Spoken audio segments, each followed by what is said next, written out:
The 215 bodies dug up at Kamloops, the residential school in Canada, was not an isolated incident. It's not at all what it's being portrayed as by the mainstream media, the politicians, and church officials who are speaking on it. What it was one small part of a large and sustained genocide to wipe out the indigenous peoples of Canada that was perpetrated by the Canadian government, by the British government, by the Catholic Church, by the Anglican Church, and Canadian churches. What I'm going to do with this video, and I'll probably end up making some more, is I'm going to just let some of the survivors speak for themselves. There are still lots of survivors around, unlike World War II, with the Holocaust, or unlike the genocide in the United States of the Native Americans. This was not long ago. These people are still around. The institutions are still in power. And so I'm just going to let them talk. I'm going to show you some testimonies of some people who survived the school system. And then we're going to contrast that with the narrative of politicians, church officials, news outlets. And you decide for yourself who's telling the truth. But I'll tell you what I see. And I see a whole shitload of obviously visibly broken people struggling to talk about real things they went through. And then I see a group of pretentious, arrogant, smug psychopaths who are not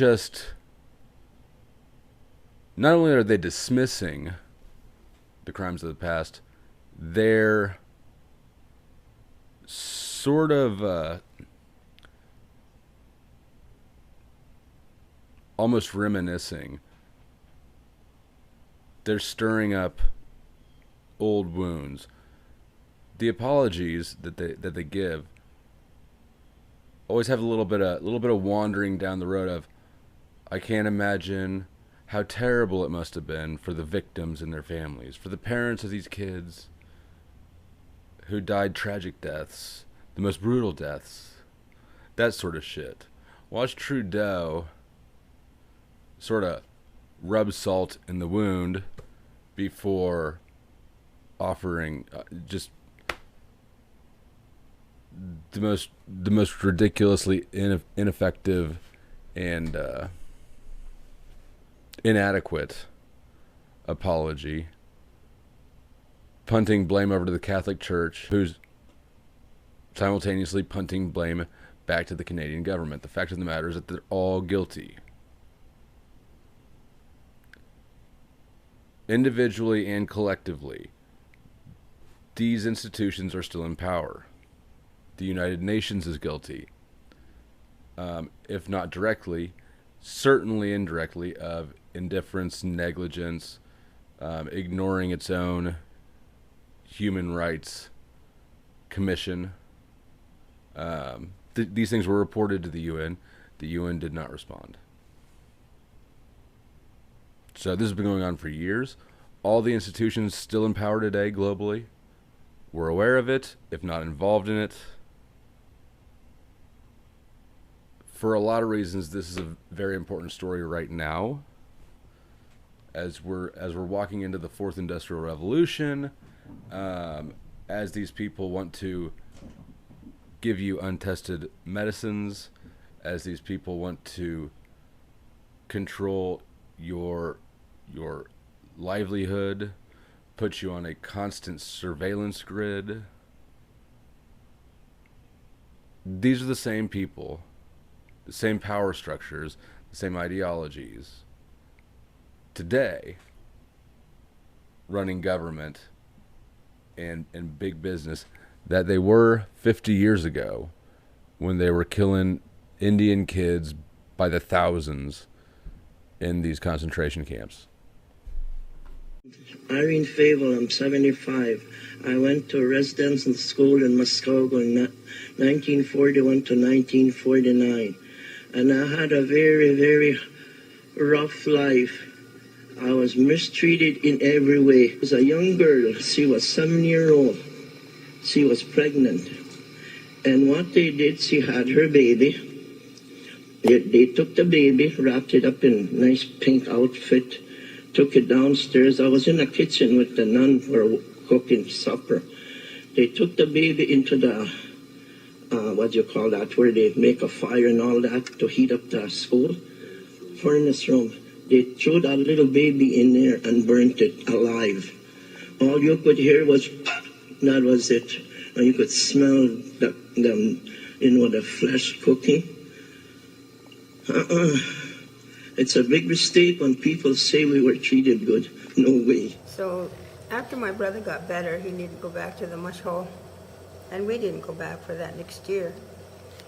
But it was some time after that, during the time that that we were out of school for the summer, and we were going to go back. And he said, you know what happened to all of those kids that were there at the mush hole? He said, do you remember that? And I said, yeah. I said, our dorm was just full of girls. And he said, yeah, so was ours full of boys. And he said, do you remember, do you know what happened to them? And I said, no. And he said, they called in the army and they took them to the army base and they shot them. They stood them all along this big hole and they shot them, and as when the bullets hit them, they fell into the hole. And he said when they were all done, he said those that hadn't fallen into the hole, some of them were still alive. He said some of them were still alive in the hole. And he said they came along, I want to say a bulldozer. That's what comes to my mind, but I'm not really sure that my brother had said a bulldozer. They came along with a big machine anyway, and they shoved them all in that big hole and they covered it up. And he says, that's what happened to them. And I must have been about 8, I guess, or 7 or 8, somewhere through there. Let's see, that must have been 43 or 44.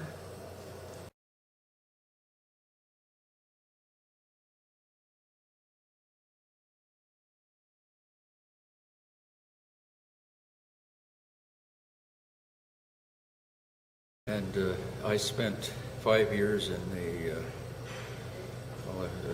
Canadian government calls it residential schools, but really these were prisoner of war camps. I was in the one called the Mohawk Institute. Starved us, beat us, froze us, and it was horrific. There was no controls in the place. Kids were always getting beat up or being put through various torture rituals. A lot of the kids were tortured in there. They were made to hang off hot pipes till they couldn't hold on anymore, and they just fell to the floor from the roof. And they were beaten whenever someone felt like it. Made to hold on to electric fences.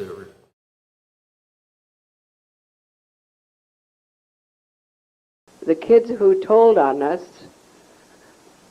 got preferential treatment, whereas the children who sang their songs and spoke their language were punished constantly for any little thing, for even for laughing. It was always hard for us to tell one another we love you, because we were taught to love was wrong. They told us the love was wrong, that was the devil's work.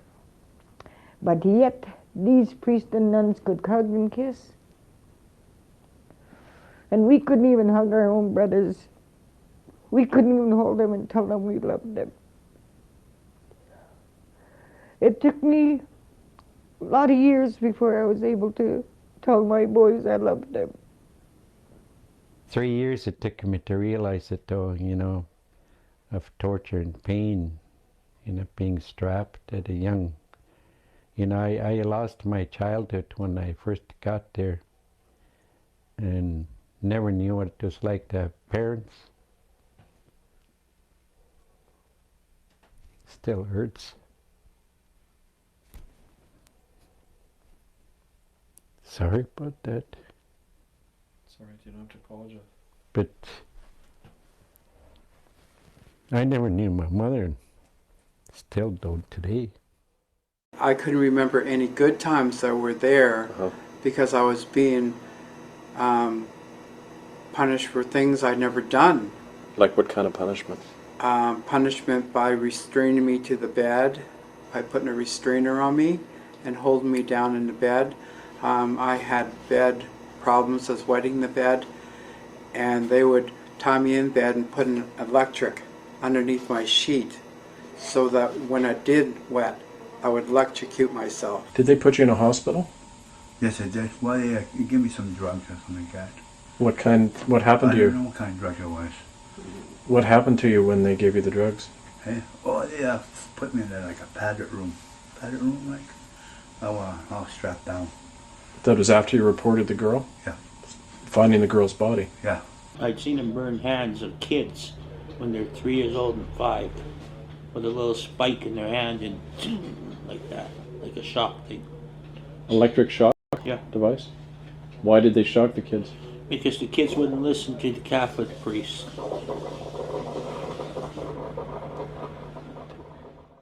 He used it on my brother's penis. He electrocuted his penis there till my brother passed out. And he was laughing, brother. My brother said he was laughing while he was doing it. You'd like to see him in pain, I guess. And then the police force, I was involved in a few investigations regarding victims of residential school, where one particular individual had went home in the summer and learned how to speak his own language, and his dad had taught him how to carve. He went back to school. He continued doing this, speaking his own language and carving. And the teacher caught him and took his knife away and broke his carving up. And he took a pencil and he drove it right through his hand. And you still see the scar where he drove the pencil right through his hand. Then there was other times where they put us in a tub, and then they had a bucket of snakes, them black and yellow snakes. And they'd throw that in the tub while we're having a bath. And the snakes they can't stand that hot water. They try to crawl all over our bodies, trying to get away from that hot water. They'd all just curl up because they die immediately. And that was some of the horrifying things that they'd done to us to discipline us to keep quiet. I found out I was pregnant, and they told me to have an abortion. And after I have the abortion, to have a tubal ligation, so I won't have any more children. They said if I didn't have a tubal ligation, then I would never see my daughter Patricia again.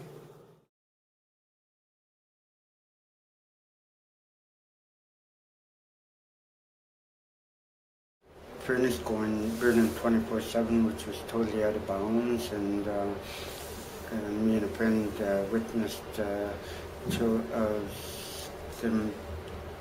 sisters or brothers taking look like little bodies under white wrappings or white cloth, and put them into the furnace. And the Queen came and visited it for about 3 days, 2-3 days. I don't know how long it was. I think it was about 3 days actually, and a lot of children went missing there. Many children that weren't cooperative, like myself, wasn't cooperative, and they were put into with the children who were sick with at the end of the dormitory. They kept the sickies there, the ones who were sick with tuberculosis, and they put me and my brother Ernie in with the ones who were sick because we wouldn't comply. In the same room with people who had TB, they didn't separate us. Then we were forced to play with them. The nuns made us play with those kids. We didn't want to get sick either, but they were forcing us to play with those kids. And also, they made some of them sleep with the other kids. I would have loved to have seen the perpetrators severely punished for all of this. And the greatest thing I would want to see is the Church of England get barred from practicing in Canada. It's just insane. Like, you don't murder children and get away with it. And I work every day to protect children, and it just really bothers me that so many of our children have been killed. And nothing's ever been done about it. Like, you read about it, and there's information on it all over the place, but nothing's ever been done about it. So why should these people, the churches and the government and Indian Affairs, were all in on this as well, why should they get away with killing our children? It's just not right, and something needs to be done about it. I want to talk about the heartbreaking news that 215 children were found buried at the former Kamloops residential school. 215 children. Think of their loving families that they were ripped away from. Think of the communities that never saw them again. Think of their hopes, their dreams, their potential, of all they would have accomplished, all they would have become. All of that was taken away. These were children who deserved to be happy. Most of all, they deserved to be safe. As a dad, I can't imagine what it would feel like to have my kids taken away from me. And as Prime Minister, I'm appalled by the shameful policy that stole Indigenous children from their communities. Later this afternoon, I'll be talking directly with Ministers Bennett, Miller, and Vandal, and with all ministers about the next and further things we need to do to support survivors and the community. We promised concrete action, and that's how we'll support survivors, families, and Indigenous peoples. If you've ever played sports competitively, you've probably had a coach at some point walk you through a visualization of the upcoming game beforehand. It's like guided meditation. You listen, the coach talks, and you go into the upcoming game. Trudeau here is taking viewers on a guided meditation through horror. This is reliving the trauma for any survivors or families of survivors, and that is its intention. Why else would you do this? Trauma-based mind control. If you don't know what trauma-based mind control is, you're sleeping on the job. You need to go research it. Look up MK Ultra. Trauma-based mind control makes great use of triggering people to relive traumas they've experienced. It keeps them in a state of panic and fear, and as the name would imply, it's useful for controlling people. This apology is disgusting. Trudeau is not apologizing. He's twisting the knife, and he knows what the fuck he's doing. 215 Indigenous kids were found in an unmarked mass grave. Anytime we think about unmarked mass graves, we think about a distant country where a genocide has happened. This is not a distant country. This is here in Canada. And the genocide was against Indigenous people. And it is a genocide that is ongoing. The country is reeling from this loss. People are commemorating and reflecting on this loss across the country. And that is incredibly important. We all are grieving. I grieve with the Indigenous community today. Canada grieves with Indigenous people. And the reality is, this is not a surprise. This is the reality of residential schools. I also wanted to ask you what your message is to the families who lost loved ones in residential schools, who, as a result of this sort of renewed spotlight on looking for these burial sites, finally have some hope that they might find closure. Do you have any message for those individuals?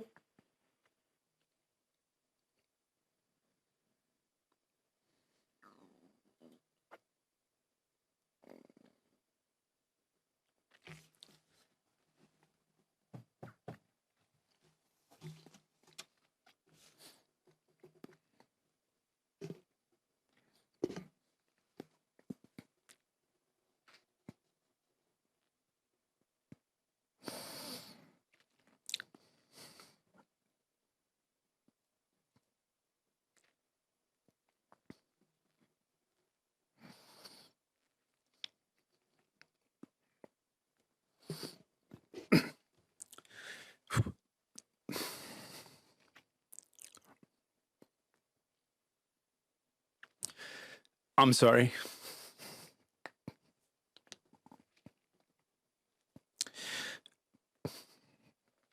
We're going to fight for justice for you. This weekend, my 9-year-old son, Jack, asked me why the flags were lowered to half-mast in Ottawa. I had the difficult task of explaining to him the terrible news of the graves of children found at the site of a residential school. "Kids aren't supposed to die at school, Dad," he said to me. As a parent, it is devastating to think of 215 children buried by their school and lost for decades. It should also be a shocking reminder of our duty to heal the wounds from this horrific part of our history. Today, I'm writing to the Prime Minister to ask him to take immediate action to address this unspeakable discovery and support the Indigenous communities and our country in mourning. First, we ask the Prime Minister to accelerate the completion of the Truth and Reconciliation Commission's calls to actions number 71 to 76, dealing with missing children. We ask that this be done in partnership with Indigenous communities across the country. The Conservative opposition will support swift and immediate efforts to help give families and communities closure and a time for healing. I have asked for the government's support in implementing these commitments as soon as possible. Today is not about partisanship or politics. It's simply the right thing for our country to do and an essential step in reconciliation. Every party, indeed every Canadian, has a role to play in reconciliation. We must work together to ensure we bring our dark history to light, acknowledge it, and learn from it, and ensure nothing like it ever happens again. When I think of those 215 children, I think of the tremendous contributions they might have made had their futures not been stolen. The beautiful families they could have raised, the doctors, teachers, builders, innovators, knowledge keepers they could have become, the causes they would have championed. We owe it to each of them to make this right. This video is getting long enough, so I'm going to wrap it up, but I'm putting some links below. The first one is a news report on how the Catholic Church is handling this, and it's stunning. The Pope refuses to apologize, which an apology is an empty gesture from a it's an empty gesture at this point. But the fact that he won't apologize makes it a big deal. Now it's a fuck you. Also, the Catholic Church apparently has lost a $25 million settlement over the residential schools, but has only paid $3.5 million of it so far, which is another fuck you, because this is the richest entity on earth. They can't find the money that they've... What's the deal? The second link will be an interview with one of the bishops defending the Pope and his decision not to apologize. You guys got to watch this. It's shocking how the Catholic Church is acting. Of course, it shouldn't be shocking, because the Catholic Church is basically the seat of all evil on earth, and just has the worst record of I mean, the Catholic Church is the entity that is consistent in all genocides globally, in all systematic, atrocious abuses. It's always the Catholic Church. The Catholic Church is always there. They're there in the Holocaust. They're there. I mean, it's their thing. It's their thing. So you should watch those. They're pretty stunning. After that, I've got a link to Kevin Arnett, his website. I mentioned him no, I didn't mention him in this video. Kevin Arnett is an activist who's been working on this shit for 25 years. Truly a hero. He has tons of information on his website, Murder by Decree, that's linked below. Also, I'm putting a link to one of his documentaries. It's here on YouTube. I went ahead and re-uploaded it and mirrored it on my BitChute channel. So there's a link to that if you want to check that out. I recommend people watch all these things. You know, it's all great stuff. Like, subscribe, share. And if you want more videos on this topic, there's a whole lot more material on it. Let me know, leave a comment. Thanks for watching. I still have nightmares about snakes and all the kind of things that happened to me in school, and you know, and sometimes I tried ending my life times because I just couldn't stand the pain that I was going through.